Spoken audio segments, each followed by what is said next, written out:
Chapter 2. I took another step forward and went down another step. My eyes still told me I was standing on the floor in the pantry of Al's diner, but I was standing straight, and the top of my head no longer scraped the roof of the pantry, which was of course impossible. My stomach lurched unhappily in response to my sensory confusion, and I could feel the egg salad sandwich and the piece of apple pie I'd eaten for lunch preparing to push the ejector button. From behind me, yet a little distant, as if he were standing 15 yards away instead of only 5 feet, Al said, "Close your eyes, buddy. It's easier that way." When I did it, the sensory confusion disappeared at once. It was like uncrossing your eyes, or putting on the special glasses in a 3D movie. That might be closer. I moved my right foot and went down another step. It was steps. With my vision shut off, my body had no doubt about that. "2 more, then open them," Al said. He sounded farther away than ever, at the other end of the diner instead of standing in the pantry door. I went down with my left foot, went down with my right foot again, and all at once there was a pop inside my head, exactly like the kind you hear when you're in an airplane and the pressure changes suddenly. The dark field inside my eyelids turned red, and there was warmth on my skin. It was sunlight. No question about it. And that faint sulfurous smell had grown thicker, moving up the olfactory scale from barely there to actively unpleasant. There was no question about that either. I opened my eyes. I was no longer in the pantry. I was no longer in Al's diner either. Although there was no door from the pantry to the outside world, I was outside. I was in the courtyard. But it was no longer brick, and there were no outlet stores surrounding it. I was standing on crumbling, dirty cement. Several huge metal receptacles stood against the blank white wall where your main snuggery should have been. They were piled high with something and covered with sail-sized sheets of rough brown burlap cloth. I turned around to look at the big silver trailer which housed Al's diner, but the diner was gone. Where it should have been was the vast Dickensian bulk of Warumba mills and weaving, and it was in full operation. I could hear the thunder of the dyers and dryers, the shat-hoosh, shat-hoosh of the huge weaving flats that had once filled the second floor. I had seen pictures of these machines, tended by women who wore kerchiefs and coveralls, in the tiny Lisbon Historical Society building on Upper Main Street. Whitish-gray smoke poured from 3 tall stacks that had come down during a big windstorm in the 80s. I was standing beside a large green-painted cube of a building, the drying shed, I assumed. It filled half the courtyard and rose to a height of about 20 feet. I had come down a flight of stairs, but now there were no stairs. No way back. I felt a surge of panic. "Jake!" It was Al's voice, but very faint. It seemed to arrive in my ears by a mere trick of acoustics, like a voice winding for miles down a long, narrow canyon. "You can come back the same way you got there. Feel for the steps." I lifted my left foot, put it down, and felt a step. My panic eased. "Go on!" Faint, a voice seemingly powered by its own echoes. "Look around a little, then come back." I didn't go anywhere at first, just stood still, wiping my mouth with the palm of my hand. My eyes felt like they were bugging out of their sockets. My scalp and a narrow strip of skin all the way down the middle of my back was crawling. I was scared, almost terrified, but balancing that off and keeping panic at bay for the moment was a powerful curiosity.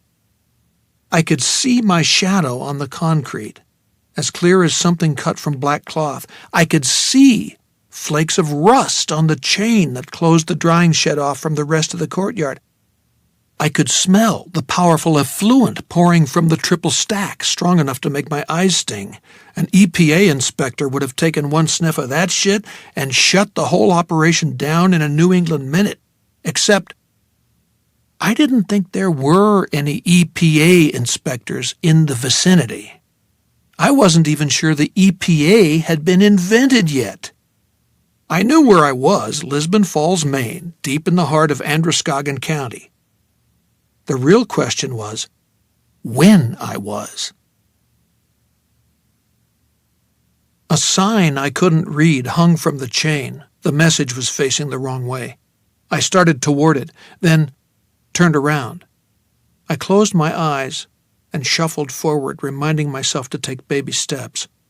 When my left foot clunked against the bottom step that went back up to the pantry of Al's diner, or so I devoutly hoped, I felt in my back pocket and brought out a folded sheet of paper, my exalted department head's "Have a nice summer, and don't forget the July in-service day" memo.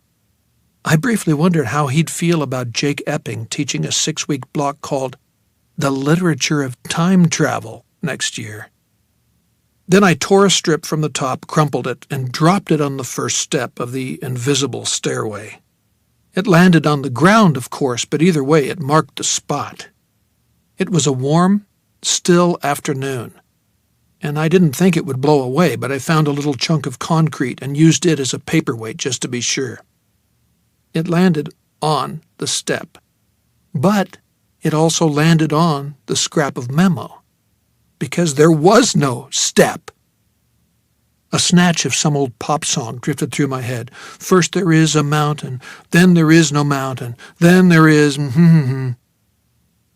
Look around a little, Al had said, and I decided that was what I'd do. I figured if I hadn't lost my mind already, I was probably going to be okay for a while longer, unless I saw a parade of pink elephants, or a UFO hovering over John Kraft's auto, that was. I tried to tell myself this wasn't happening. It couldn't be happening. But it wouldn't wash. Philosophers and psychologists may argue over what's real and what isn't, but most of us living ordinary lives know and accept the texture of the world around us. This was happening. All else aside, it was too goddamn stinky to be a hallucination. I walked to the chain, which hung at thigh level, and ducked beneath it. Stenciled in black paint on the other side was "No admittance beyond this point until sewer pipe is repaired." I looked back again, saw no indication that repairs were in the immediate offing, walked around the corner of the drying shed, and almost stumbled over the man sunning himself there. Not that he could expect to get much of a tan. He was wearing an old black overcoat that puddled around him like an amorphous shadow. There were dried crackles of snot on both sleeves. The body inside the coat was scrawny to the point of emaciation. His iron-gray hair hung in snaggles around his beard-scruffy cheeks. He was a wino, if ever a wino there was.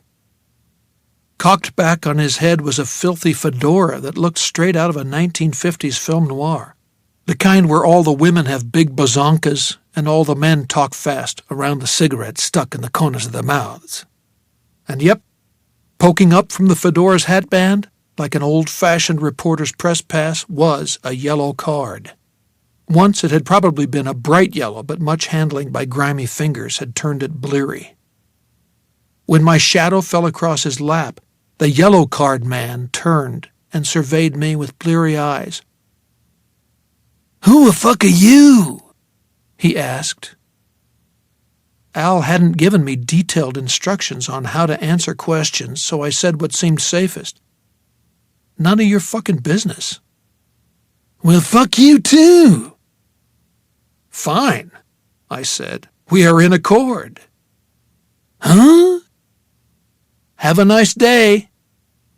I started toward the gate, which stood open on a steel track. Beyond it, to the left, was a parking lot that had never been there before. It was full of cars, most of them battered and all of them old enough to belong in a car museum. There were Buicks with portholes and Fords with torpedo noses. Those belonged to actual mill workers, I thought. Actual mill workers who are inside now, working for hourly wages. "I got a yellow card from the Green Front," the wino said. He sounded both truculent and troubled.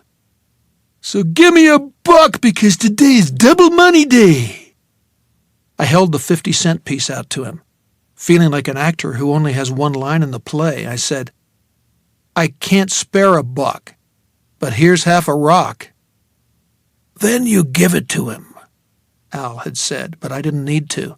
The yellow card man snatched it from me and held it close to his face.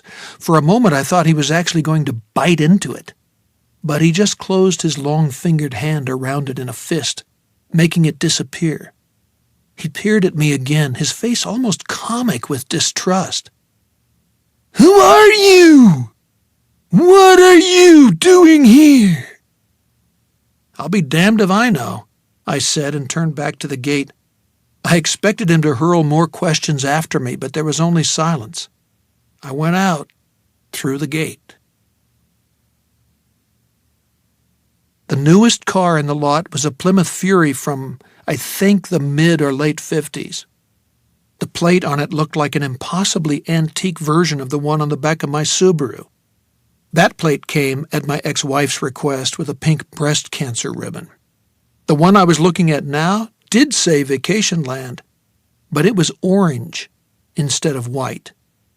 As in most states, Maine plates now come with letters. The one on my Subaru is 23383IY. But the one on the back of the almost new white over red Fury was 90-811. No letters. I touched the trunk. It was hard and warm from the sun. It was real. "Cross the tracks, and you'll be at the intersection of Maine and Lisbon. After that, buddy, the world is yours." There were no railroad tracks passing in front of the old mill. Not in my time there weren't. But they were here all right. Not just leftover artifacts either. They were polished, gleaming. And somewhere in the distance I could hear the woof-choof of an actual train. When was the last time trains had passed through Lisbon Falls? Probably not since the mill closed and U.S. Gypsum, known to the locals as U.S. Gypum, was running round the clock. Except it is running round the clock, I thought. I'd bet money on it. And so is the mill. Because this is no longer the second decade of the 21st century. I had started walking again without even realizing it. Walking like a man in a dream. Now I stood on the corner of Main Street and Route 196, also known as the Old Lewiston Road. Only now there was nothing old about it. And diagonally across the intersection on the opposite corner, it was the Kennebec Fruit Company, which was certainly a grandiose name for a store that had been tottering on the edge of oblivion, or so it seemed to me, for the 10 years I'd been teaching at LHS. Its unlikely raison d'etre and only means of survival was Moxie, that weirdest of soft drinks. The proprietor of the fruit company, an elderly, sweet-natured man named Frank Ancietti, had once told me the world's population divided naturally, and probably by genetic inheritance, into two groups, the tiny but blessed elect, who prized Moxie above all other potables, and everybody else. Frank called everybody else the unfortunately handicapped majority. The Kennebec Fruit Company of my time was a faded yellow and green box with a dirty show window barren of goods, unless the cat that sometimes sleeps there is for sale. The roof is sway-backed from many snowy winters. There's little on offer inside except for Moxie souvenirs, bright orange T-shirts reading, "I've got Moxie," bright orange hats, vintage calendars, tin signs that looked vintage but they're probably made last year in China. For most of the year, the place is devoid of customers, most of the shelves denuded of goods, although you can still get a few sugary snack foods or a bag of potato chips, if you like the salt and vinegar kind, that is. The soft drink cooler is stocked with nothing but Moxie. The beer cooler is empty. Each July, Lisbon Falls hosts the main Moxie Festival. There are bands, fireworks, and a parade featuring, I swear this is true, Moxie floats and local beauty queens dressed in Moxie-colored tank bathing suits, which means an orange so bright it can cause retinal burns. The parade marshal is always dressed as the Moxie Doc, which means a white coat, a stethoscope, and one of those funky mirrors on a headband. 2 years ago, the marshal was LHS Principal Stella Langley, and she'll never live it down. During the festival, the Kennebec Fruit Company comes alive and does excellent business, mostly provided by bemused tourists on their way to the western Maine resort areas. The rest of the year, it's little more than a husk haunted by the faint odor of Moxie, a smell that has always reminded me, probably because I belong to the unfortunately handicapped majority, of musterol, the fabulously stinky stuff my mother insisted on rubbing into my throat and chest when I had a cold. What I was looking at now, from the far side of the old Lewiston Road, was a thriving business in the prime of life. The sign hung over the door, fresh up with 7-Up on top, "Welcome to the Kennebec Fruit Company," below, was bright enough to throw arrows of sun at my eyes. The paint was fresh, the roof unbowed by the weather. People were going in and coming out. And in the show window, instead of a cat, oranges, by God! The Kennebec Fruit Company once sold actual fruit. Who knew? I started across the street, then pulled back as an intercity bus snored toward me. The route sign above the divided windshield read, "Lewiston Express." When the bus braked to a stop at the railroad crossing, I saw that most of the passengers were smoking. The atmosphere in there must have been roughly akin to the atmosphere of Saturn. Once the bus had gone on its way, leaving behind a smell of half-cooked diesel to mix with the rotten egg stench belching from the Warumbo's stacks, I crossed the street, wondering briefly what would happen if I were hit by a car. Would I blink out of existence? Wake up lying on the floor of Al's pantry? Probably neither. Probably I would just die here, in a past for which a lot of people probably felt nostalgic, possibly because they'd forgotten how bad the past smelled, or because they'd never considered that aspect of the nifty 50s in the first place. A kid was standing outside the fruit company with one black-booted foot cocked back against the wood siding. The collar of his shirt was turned up at the nape of his neck, and his hair was combed in a style I recognized from old movies mostly as early Elvis. Unlike the boys I was used to seeing in my classes, he sported no goatee, not even a flavor patch below the chin. I realized that in the world I was now visiting, I hoped I was only visiting, he'd be kicked out of LHS for showing up with even a single strand of facial hair. Instantly. I nodded to him. James Dean nodded back and said, "Hi-ho, Daddy-O." I went inside. A bell jingled above the door. Instead of dust and gently decaying wood, I smelled oranges, apples, coffee, and fragrant tobacco. To my right was a rack of comic books with their covers torn off. Archie, Batman, Captain Marvel, Plastic Man, Tales from the Crypt. The hand-printed sign above this trove, which would have sent any eBay aficionado into paroxysms, read comics 5 cents each, 3 for 10 cents, 9 for a quarter. Please don't handle unless you intend to buy. On the left was a rack of newspapers. No New York Times, but there were copies of the Portland Press Herald and one leftover Boston Globe. The Globe's headline trumpeted, "Dulles hints concessions if Red China renounces use of force in Formosa." The dates on both were Tuesday, September 9th, 1958. I took the Globe, which sold for 8 cents, and walked toward a marble-topped soda fountain that did not exist in my time. Standing behind it was Frank Ansietti. It was him, all right, right down to the distinguished wings of gray above his ears. Only this version, call him Frank 1.0, was thin instead of plump and wearing rimless bifocals. He was also taller. Feeling like a stranger in my own body, I slid onto one of the stools. He nodded at the paper. "That gone to do you, or can I get you something from the fountain?" "Anything cold that's not Moxie," I heard myself say. Frank 1.0 smiled at that. "Don't carry it, son. How about a root beer instead?" "Sounds good." And it did. My throat was dry and my head was hot. I felt like I was running a fever. "5 a 10.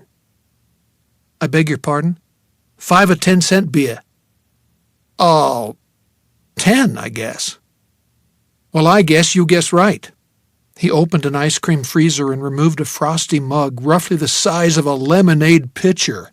He filled it from a tap, and I could smell the root beer, rich and strong.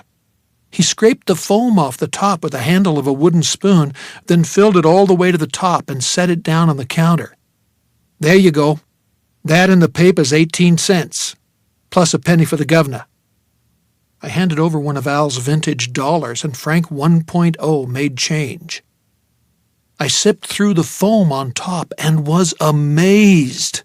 It was full, tasty all the way through. I don't know how to express it any better than that. This 50 years gone world smelled worse than I ever would have expected, but it tasted a whole hell of a lot better.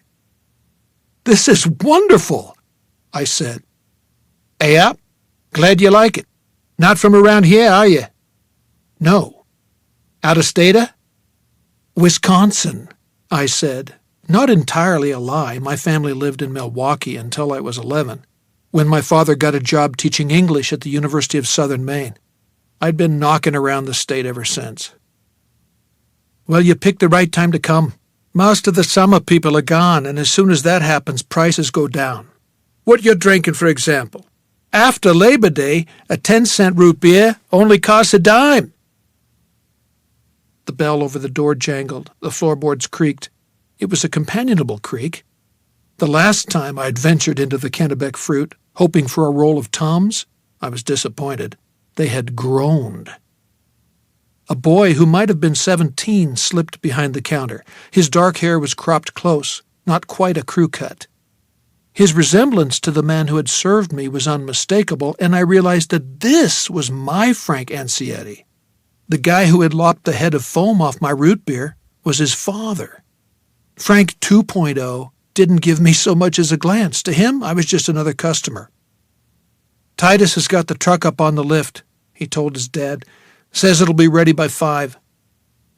"Well, that's good," Ansietti Sr. said, and lit a cigarette.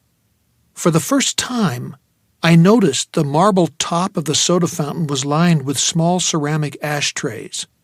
Written on the sides was, "Winston tastes good, like a cigarette should." He looked back at me and said, "You want a scoop of vanilla in your beer?" "On the house. We like to treat tourists right, especially when they turn up late." "Thanks, but this is fine," I said, and it was. Any more sweetness, and I thought my head would explode. And it was strong, like drinking carbonated espresso. The kid gave me a grin that was as sweet as the stuff in the frosted mug. There was none of the amused disdain I'd felt emanating from the Elvis wannabe outside. "We read a story in school," he said, "where the locals eat the tourists if they show up after the season's over." "Frankie, that's a hell of a thing to tell a visitor," Mr. Ansietti said, but he was smiling when he said it. "It's okay," I said. I've taught that story myself. Shirley Jackson, right? The Summer People. That's the one, Frank agreed. I didn't really get it, but I liked it. I took another pull on my root beer, and when I set it down, it made a satisfyingly thick chunk on the marble counter. I wasn't exactly surprised to see it was almost gone. I could get addicted to these, I thought. It beats the living shit out of Moxie. The elder Ansietti exhaled a plume of smoke toward the ceiling, where an overhead paddle fan pulled it into lazy blue rafters. "Do you teach out in Wisconsin, Mr. Epping?" I said. I was too caught by surprise to even think of giving a fake name. "I do, actually. But this is my sabbatical year." "That means he's taken a year off," Frank said. "I know what it means," Ansietti said.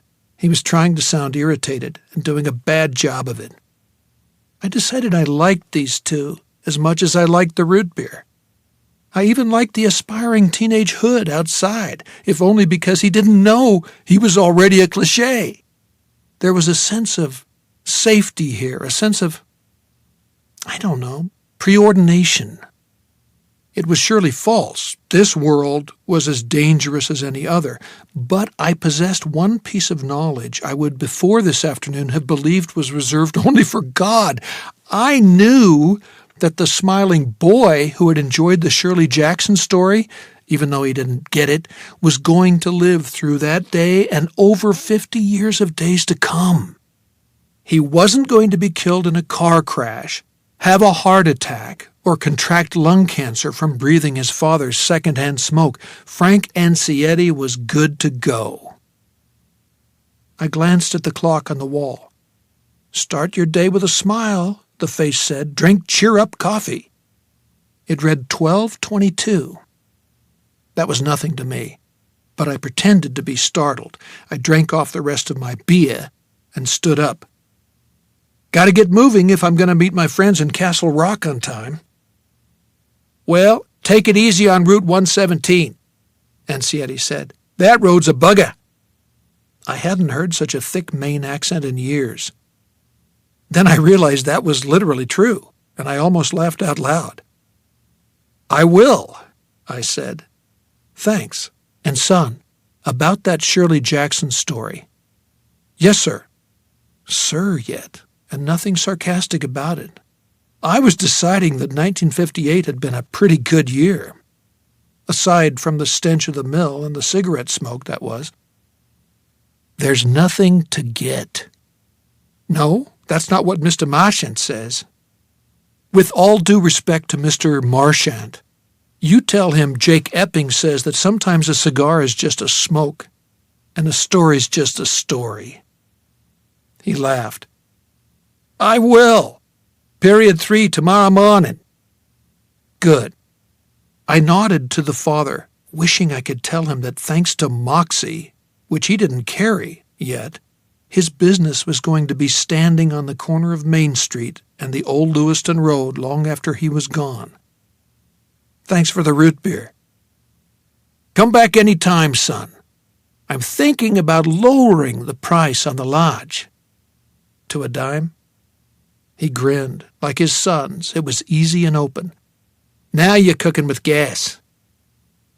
The bell jingled. 3 ladies came in. No slacks. They wore dresses with hemlines that dropped halfway down their shins, and hats. 2 with little fluffs of white veil. They began rummaging through the open crates of fruit, looking for perfection. I started away from the soda fountain, then had a thought and turned back. "Can you tell me what a green front is?" The father and the son exchanged an amused glance that made me think of an old joke. Tourist from Chicago driving a fancy sports car pulls up to a farmhouse way out in the country. Old farmer sitting on the porch smoking a corncob pipe. Tourist leans out of his Jaguar and asks, "Say, old-timer, can you tell me how to get to East Machias?" Old farmer puffs thoughtfully on his pipe a time or two, then says, "Don't you move a goddamn inch." "You really are an out-of-stater, aren't you?" Frank asked. His accent wasn't as thick as his father's.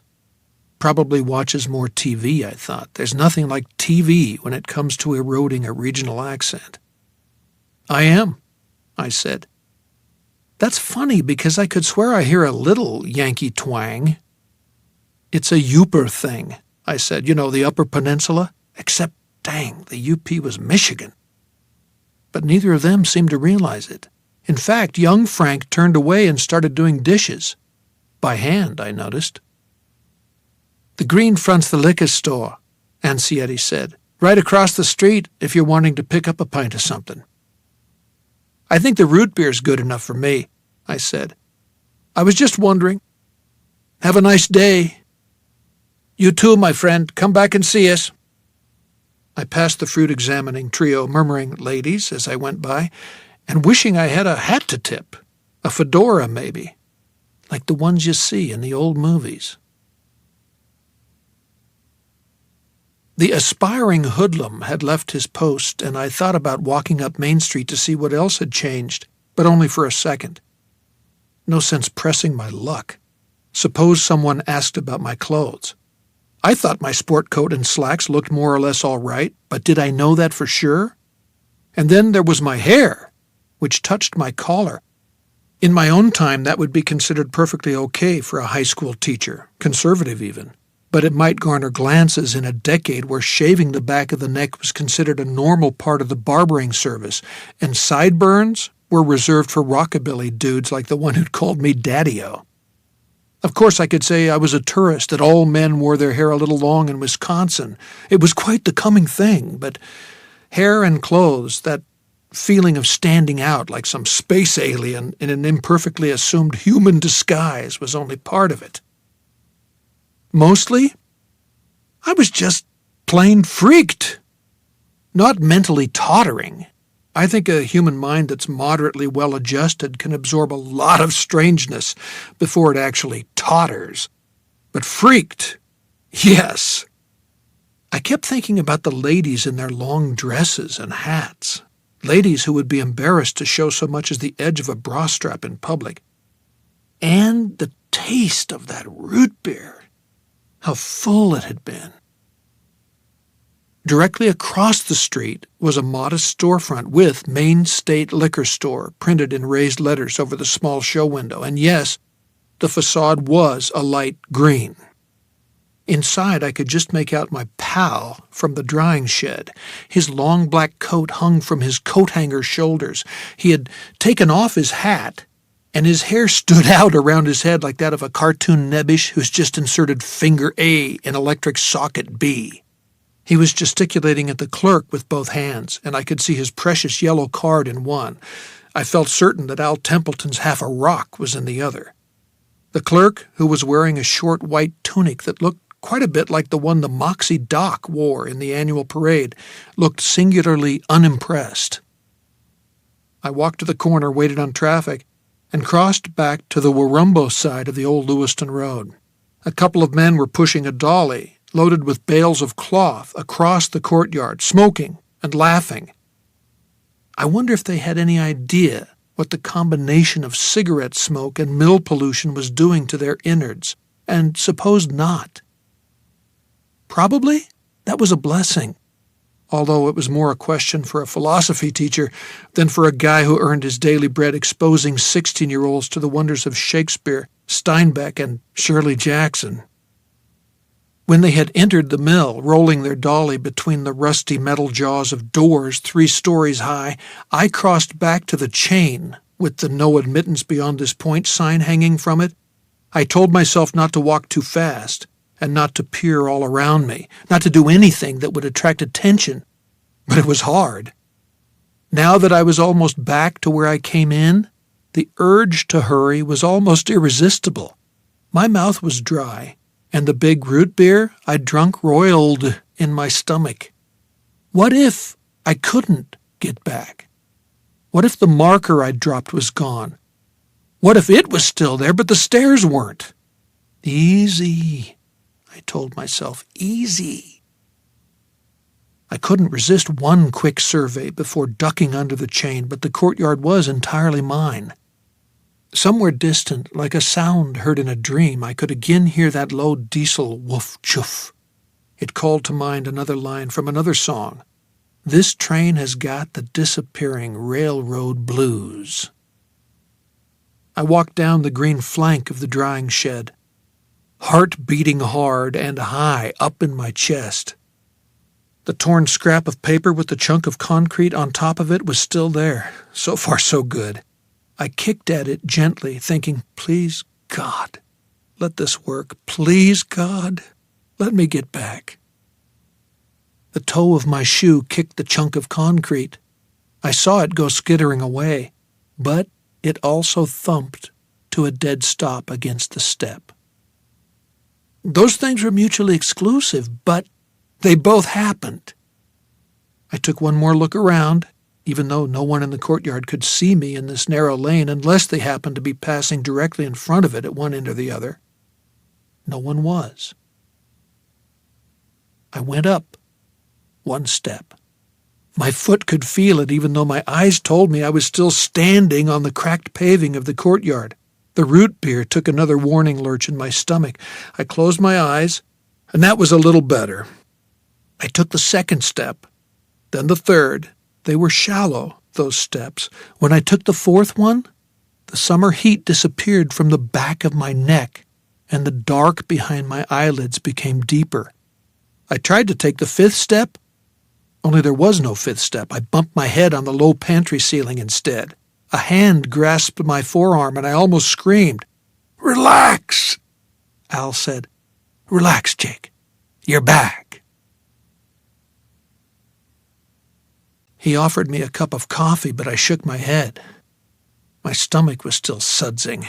He poured himself one, and we went back to the booth where we had begun this madman's journey. My wallet, cell phone, and money were piled in the middle of the table. Al sat down with a gasp of pain and relief. He looked a little less drawn and a little more relaxed. "So," he said, "you went and you came back. What do you think?" "Al, I don't know what to think. I'm rocked right down to my foundations." "You found this by accident?" "Totally. Less than a month after I got myself set up here. I must have still had Pine Street dust on the heels of my shoes. The first time I actually fell down those stairs, like Alice into the rabbit hole. I thought I'd gone insane." I could imagine. I'd had at least some preparation, poor though it had been. And really, was there any adequate way to prepare a person for a trip back in time? How long was I gone? 2 minutes. I told you, it's always 2 minutes. No matter how long you stay. He coughed, spat into a fresh wad of napkins, and folded them away in his pocket. And when you go down the steps, it's always 11:58 a.m. on the morning of September 9th, 1958. Every trip is the first trip. Where did you go? The Kennebec Fruit. I had a root beer. It was fantastic. Yeah, things taste better there. Less preservatives or something. You know Frank Ansietti? I met him as a kid of 17. Somehow, in spite of everything, I expected Al to laugh, but he took it as a matter of course. Sure, I've met Frank many times. But he only meets me once. Back then, I mean. For Frank, every time is the first time. He comes in right from the Chevron. Titus has got the truck up on the lift. He tells his dad. Says it'll be ready by 5. I've heard that 50 times at least. Not that I always go into the fruit when I go back. But when I do, I hear it. Then the ladies come in to pick over the fruit. Mrs. Simmons and her friends. It's like going to the same movie over and over and over again. Every time is the first time. I said it slowly, putting a space around each word, trying to get them to make sense in my mind. Right. And every person you meet is meeting you for the first time, no matter how many times you've met before. Right. I could go back and have the same conversation with Frank and his dad and they wouldn't know. Right again. Or you could change something. order a banana split instead of a root beer, say, and the rest of the conversation would go a different way. The only one who seems to suspect something's off is the yellow card man, and he's too booze-fucked to know what he's feeling. If I'm right, that is, and he feels anything. If he does, it's because he just happens to be sitting near the rabbit hole, or whatever it is. Maybe it puts out some kind of energy field. But he got coughing again and couldn't go on. Watching him doubled over, holding his side and trying not to show me how bad it hurt, how it was tearing him up inside, was painful itself. He can't go on this way, I thought. He's no more than a week from the hospital and probably just days. And wasn't that why he'd called me? Because he had to pass on this amazing secret to somebody before the cancer shut his lips forever. I thought I could give you the entire lowdown this afternoon, but I can't, Al said when he had control of himself again. I need to go home, take some of my dope, and put my feet up. I've never taken anything stronger than aspirin my whole life, and that oxy crap puts me out like a light. I'll sleep for 6 hours or so and then feel better for a while. A little stronger. Can you come by my place around 9:30? I could, if I knew where you live, I said. Little cottage on Vining Street, number 19. Look for the lawn gnome beside the porch. You can't miss it. He's waving a flag. What have we got to talk about, Al? I mean, you showed me. I believe you now. So I did, but for how long? Already, my brief visit to 1958 had taken on the fading texture of a dream. A few hours or a few days, and I'd probably be able to convince myself that I had dreamed it. We've got a lot to talk about, buddy. Will you come? He didn't repeat dying man's request, but I read it in his eyes. All right. Do you want to ride to your place? His eyes flashed at that. I've got my truck. It's only 5 blocks. I can drive myself that far. Sure you can, I said, hoping I sounded more convinced than I felt. I got up and started putting my stuff back into my pockets. I encountered the wad of cash he'd given me and took it out. Now I understood the changes in the 5 spot. There were probably changes in the other bills as well. I held it out and he shook his head. No, keep it. I got plenty. But I put it down on the table. If every time's the first time, how can you keep the money you bring back? How come it isn't erased the next time you go? No clue, buddy. I told you there's all kinds of stuff I don't know. There are rules, and I've figured out a few, but not many. His face lit in a wan but genuinely amused smile. You brought back your root beer, didn't you? Still sloshing around in your belly, isn't it? As a matter of fact, it was. Well, there you go. I'll see you tonight, Jake. I'll be rested and we'll talk this out. One more question. He flicked a hand at me, a go-ahead gesture. I noticed that his nails, which he always kept scrupulously clean, were yellow and cracked, another bad sign. Not as telling as the 30-pound weight loss, but still bad. My dad used to say you can tell a lot about a person's health just by the state of his or her fingernails. The famous fat burger. What about it? But there was a smile playing at the corners of his mouth.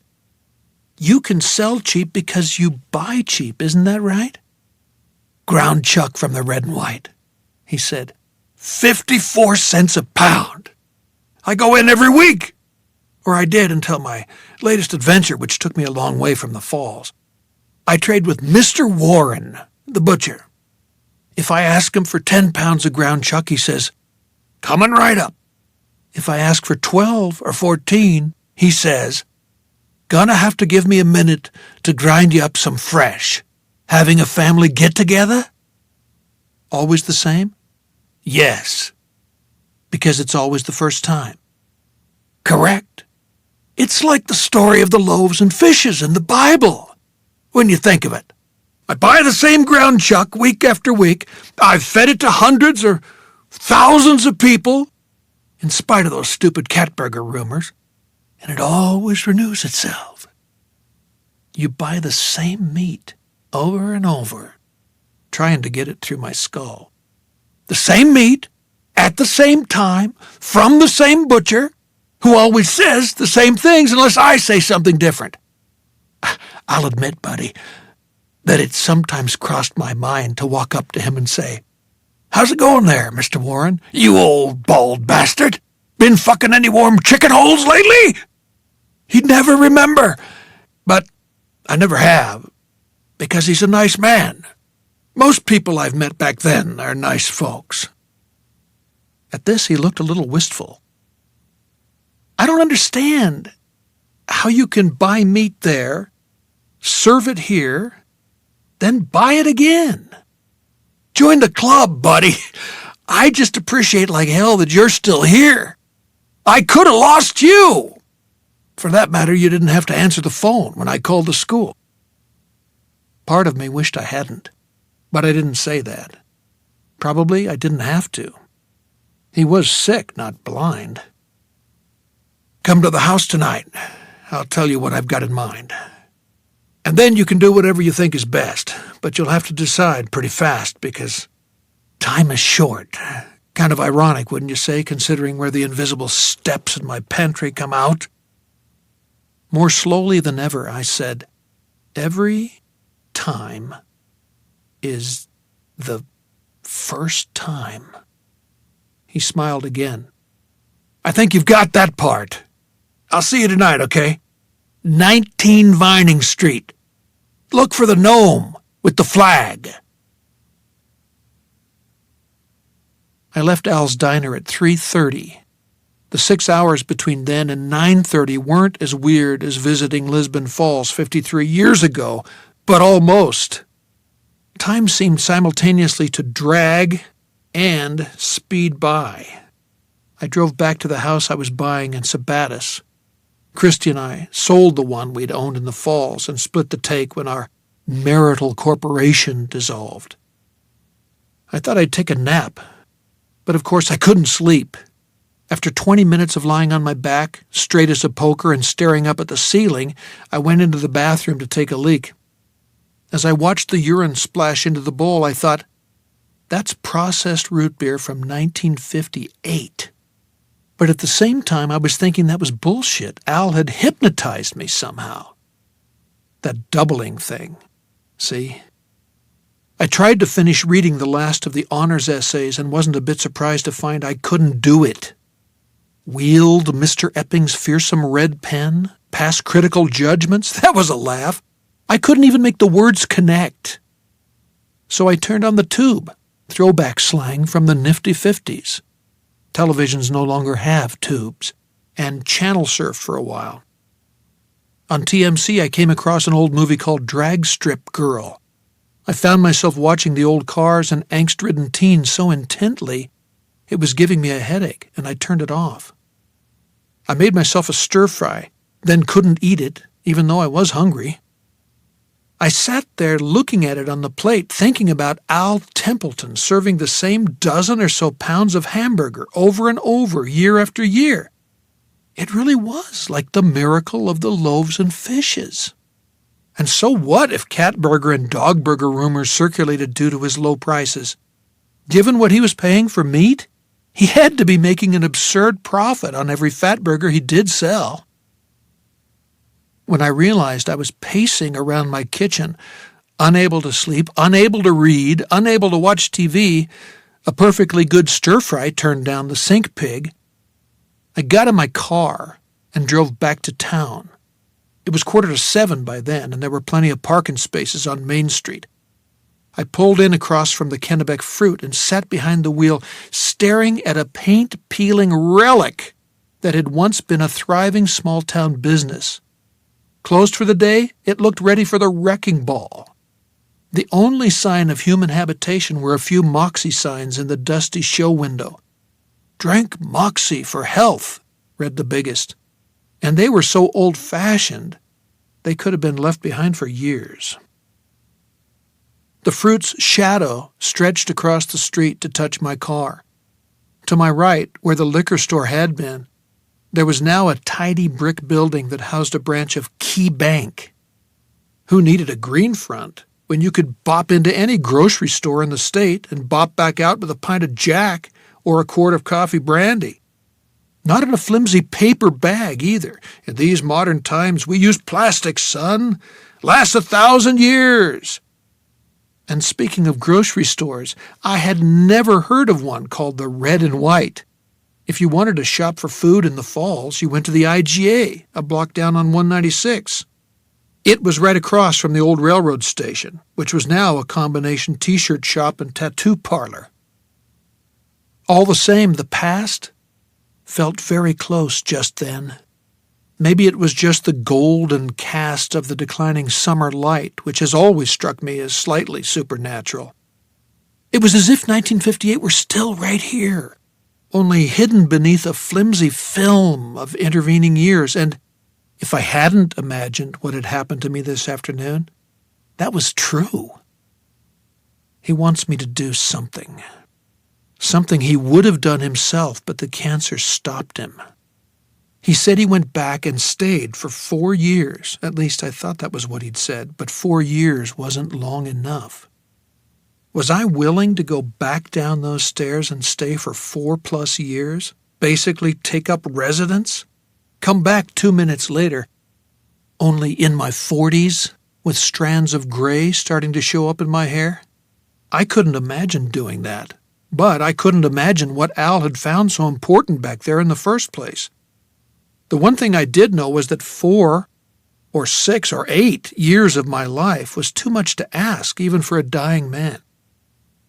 I still had over 2 hours before I was scheduled to show up at Al's.